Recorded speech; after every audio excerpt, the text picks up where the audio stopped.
I told my kids, stepmom, to go to hell. I dated Hank for 4.5 years and we had 2 children together who are now 8 and 6 years old. We broke up when our children were 2 months and 21 months old. Within a month, Hank got back with his ex, Michelle. Michelle was his high school girlfriend and best friend of one of Hank's sisters. Hank's family had been saddened when they broke up and mentioned Michelle a lot while I was with him. Sometimes they even invited her over when we were there. I was so foolish to stay with him, but I truly loved him. When Hank and Michelle got back together, Hank was very hostile toward me. Within 5 months, they were engaged and wanted me to give up my parental rights so Michelle could adopt them and they could be raised as her children. Michelle told me that no one liked that they were mine and that they would never be accepted in the extended family if I remained in the picture. Hank also claimed that it was better for the kids to have a stable home and be accepted. But as I pointed out then, once he and Michelle had kids of their own, would they really be treated as hers even if I considered the idea, which I never would?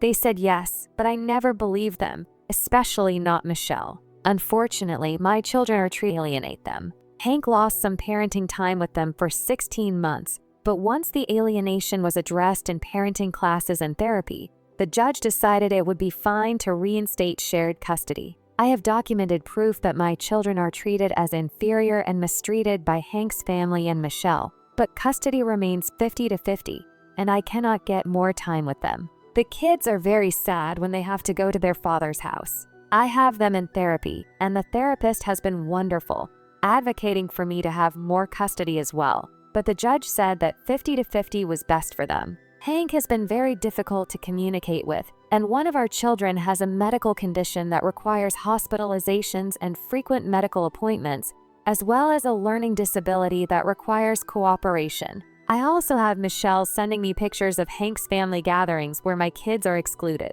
I wanted to block her, but I was advised not to because if my children are left with her while Hank works and something happened, and still nothing changed. I try to avoid Hank and Michelle as much as possible, as well as Hank's family. But a few weeks ago, Hank told me he wanted a 16-week break from child support, which he pays because he earns significantly more than I do since they were saving for a family trip to Disney for him, Michelle, and their 2 little ones. I refused to allow the payments to stop, which they obviously didn't like. But Michelle tried to pick a fight with me by showing up at my house while the kids were at school, disrupting my work. She was ready to argue and was yelling about how selfish I was and how I shouldn't receive any support for the kids when they made a good offer to let her raise them. She had more to say, but I just told her to go to hell and slam the door in her face. Michelle and Hank have been relentless in texting me since then. I spoke with my lawyer, who said I had nothing to worry about regarding their threats of a lawsuit.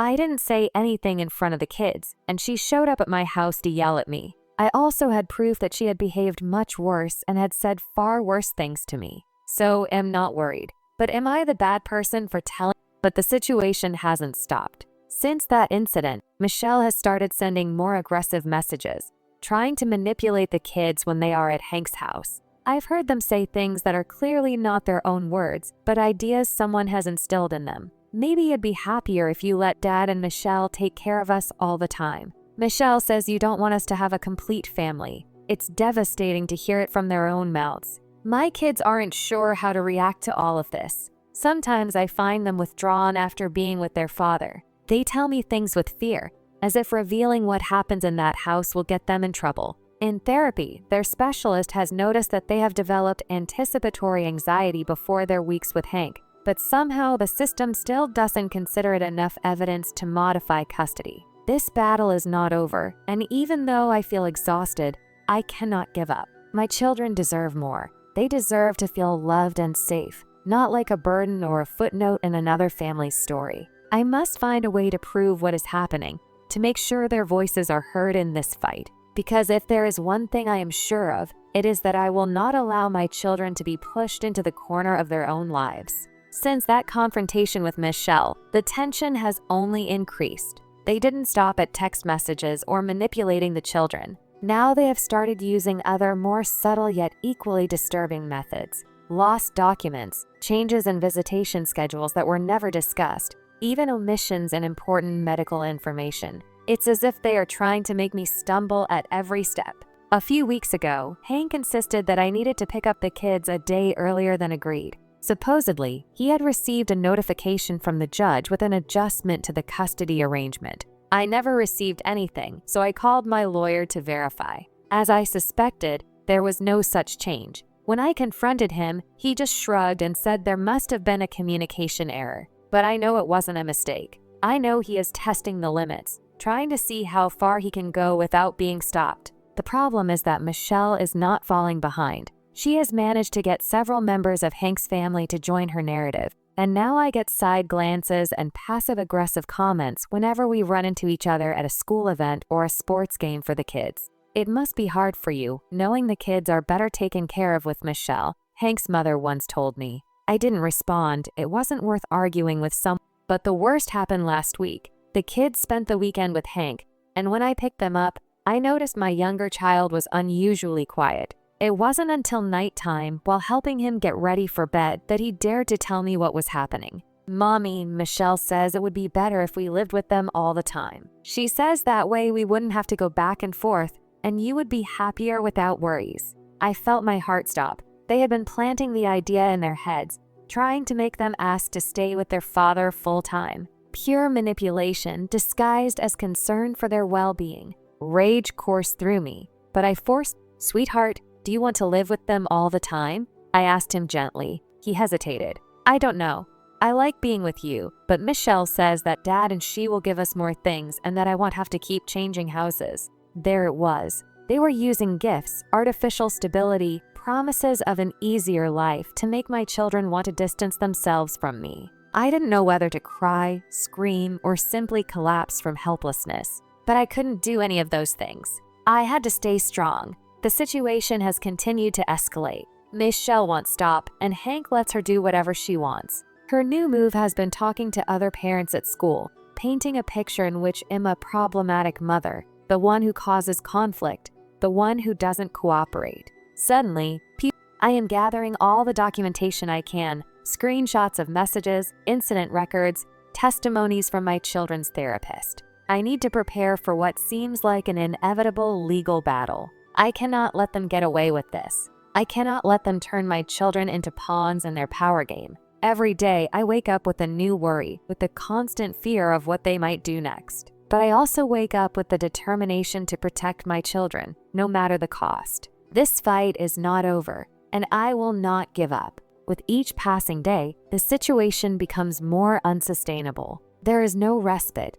Not a single moment of rest in this constant battle to maintain my children's emotional stability and my own. Hank and Michelle seem to have made my life their personal project, as if their happiness depended directly on my suffering. And while I have tried to remain strong, I feel like I have fewer and fewer forces left. The latest blow came a few days ago. I received an email from my children's school informing me that there was a request to change the primary contact. According to the school, Hank and Michelle argued that the children spent most of their time with them and that it was more convenient for them to receive notifications and make academic decisions. I was stunned. This was a clear attempt to remove me from the equation, to minimize my role in my children's life. I didn't hesitate for a second to respond, making it clear that custody was shared 50-50 and that any decision of this kind had to be made together. Fortunately, the school did not make any changes without my consent, but this made it clear that Hank and Michelle are willing to do anything to push me aside.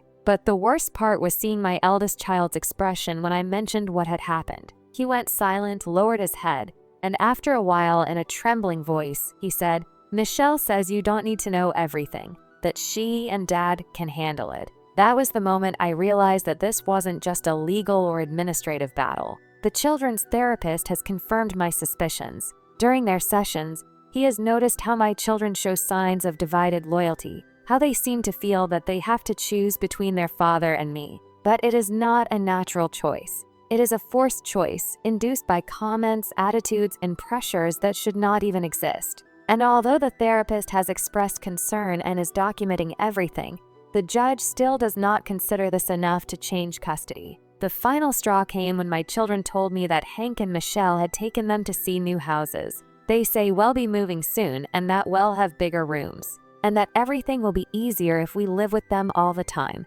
They told me with excitement in their voices, with the innocence of children who just want stability and a safe place. But I knew what this meant. Hank and Michelle are not only trying to weaken me emotionally, they are laying the groundwork for a new legal battle. My lawyer has already warned me that this situation is common in cases of parental alienation. First, they try to change the children's perception. Then, they make them ask for more time with the other parent of their own free will. And finally, they file for a custody change, arguing that the children would be better off without the constant transitions. I cannot allow this to continue. I have started documenting every interaction, every word my children repeat after being with Hank and Michelle. I am working with the therapist to strengthen my children's confidence and help them understand that they don't have to choose between their parents, that they have the right to a relationship with both without feeling guilty. But it is difficult. It is exhausting. Every conversation with them is a test of patience, a balancing act between not saying too much or too little, between protecting them and not making them feel like they are caught in a war. And in the meantime, Hank and Michelle keep acting. They keep displaying their perfect family on social media, keep telling their version of the story to anyone who will listen. They keep pressuring, undermining my role as a mother, slowly eroding my relationship with my own children. But I will not give up. This is my fight, not just for me, but for my children, because they deserve to know the truth. They deserve to be free to love both parents without pressure or manipulation. They deserve a childhood where they are not pawns in a conflict they never asked to be part of. And I will do everything in my power to make sure they have that. Since Hank and Michelle started making plans for a new house and suggesting to the kids that they would be better off with them full-time, every day has felt like a new battle. I'm not only fighting against emotional exhaustion, but also against a manipulated narrative that tries to turn my children into tools for their legal strategy. It's not easy to stay strong when the other side disguises itself with goodwill and sweetness while undermining everything I am as a mother. Last week, Hank called me unexpectedly. At first, I thought it was something important about the kids, but I quickly realized it was just another attempt at control. I think you should consider what's best for them in the long run, he said in that condescending tone he always uses when he tries to manipulate. Moving into a bigger house will give them stability. If you live far away, you're only hurting them. I took a deep breath, controlling my anger. Hank, the kids have stability. They don't need to move to be okay. What they need is for you to stop making them feel like there's only one possible path. He sighed, as if I were the irrational one. You know that sooner or later, they're going to want to be with us full time. That was when I realized this was no longer just a possibility. Hank was fully convinced he could make it happen. The therapist has continued documenting what's happening, but I still feel like the scales of justice are not in my favor. On paper, everything looks normal, 50-50 custody, balanced visits, child support paid on time. But the reality is different. My children not only face direct pressure from Michelle and Hank, but also from their surroundings. Hank's family constantly bombards them with subtle suggestions. It would probably be easier if you stayed here all the time. Your dad and Michelle work so hard to give you the best. I tried to talk to my eldest son about it, without pressuring him, without letting him see that I was upset. I asked him how he felt about the comments from Hank's family. His response broke my heart. It's just that when I'm with Dad, everything seems easier. I don't have to worry about anyone being upset. Of course, because Hank and Michelle don't show him the conflict, because they don't have to fight for every second with him. I'm the one who has to defend my role in his life, and that's why, in his eyes, I seem like the one causing the problem. This week, I also discovered that Michelle has been enrolling them in extracurricular activities without consulting me. Swimming lessons, painting workshops, even out-of-town events. When I mentioned to Hank that these decisions needed to be made together, he just shrugged. We only want what's best for them. It shouldn't be a problem that we're doing things for them, but it is a problem. Not because I don't want my children to enjoy activities, but because this is another step in their strategy to push me aside. Every activity Michelle chooses without consulting me, every plan she makes without including me, is a way of reinforcing the idea that she is the central figure in my children's lives. The therapist has suggested that I talk to the kids openly without pressure, but reinforcing the idea that they have a voice in all of this. Don't tell them what to think. Teach them to analyze what they feel and give them space to express themselves without fear. It's a difficult piece of advice to follow when all I want to do is scream and defend myself, but I understand that it's the only real way to help them. A few days ago, when my younger child was home, I casually asked how he felt about his swimming lessons. "They're okay," he said, "but Michelle says you didn't want to sign me up." There it was again. Not only do they make decisions without me, but they also frame them as if I'm the one putting up obstacles. Sweetheart, I never said that. I didn't even know you were in swimming until you told me. I would have loved to be part of that decision with you. My son looked confused, as if the idea that I wasn't opposed to it was strange to him. They are building an alternate reality, one in which I'm the one putting up barriers, in which they are simply doing what's best for the kids, and am the one causing problems. But I won't stand by and do nothing. I will document everything, strengthen my bond with my children, and show them through actions that I am always here for them. And above all, I will find a way to make the judge see what is happening before it's too late. I won't let them erase me from my children's lives. Hank and Michelle's strategy has become more aggressive, more calculated. It's no longer just about insinuations or excluding me from decisions.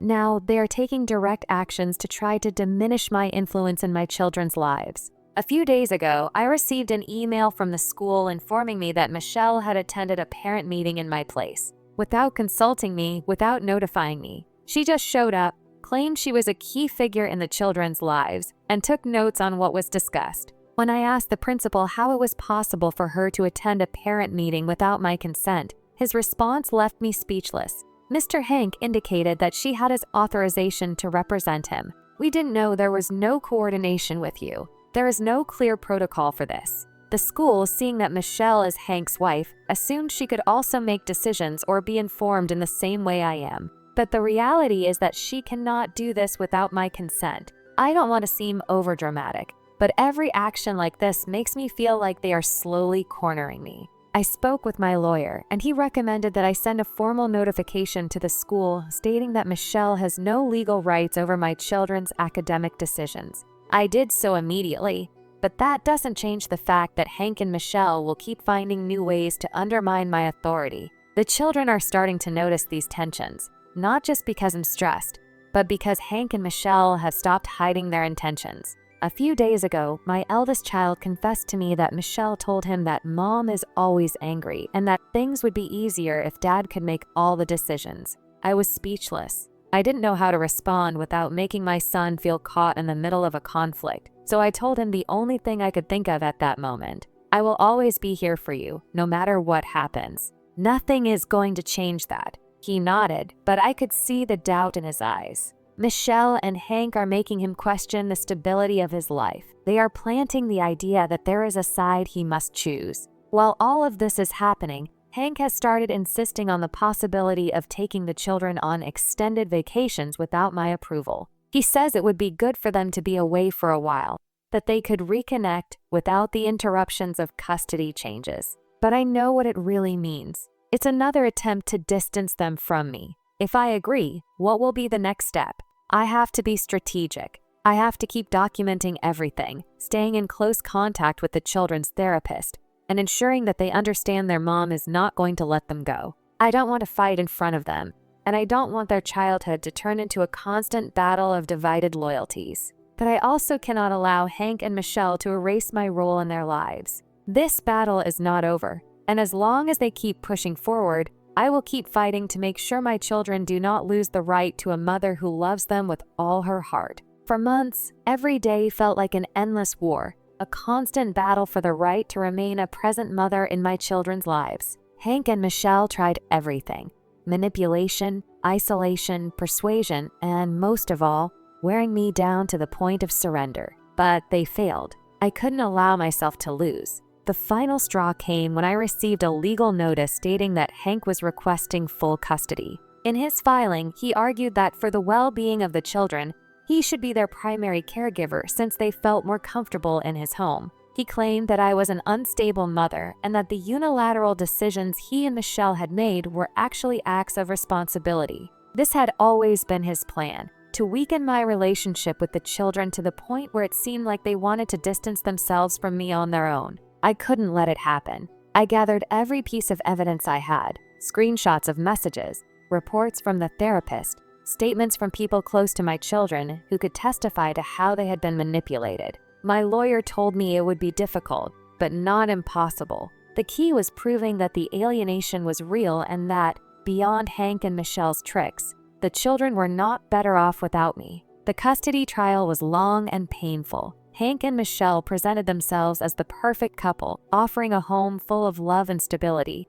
while I was painted as a bitter mother refusing to accept what was best. But the evidence spoke for itself. The therapist testified about how my children had shown signs of alienation, how their behavior had changed, and how they felt pressured to choose between their father and me. School documents, incident records, testimonies from friends and family, all of it became an impenetrable wall against Hank's version of the story. The judge didn't take long to see the truth. The decision was clear. Custody would remain shared, but with modifications. Hank's time with the children would be reduced until the therapist determined that the manipulation had stopped. Michelle would no longer be allowed to make decisions regarding their education or medical well-being. And if Hank attempted to limit my access to my children again or undermine my role as their mother, custody could be permanently revised and modified. Hank didn't take it well. In the days that followed, he tried talking to the kids, tried making them feel guilty, but something in them had changed.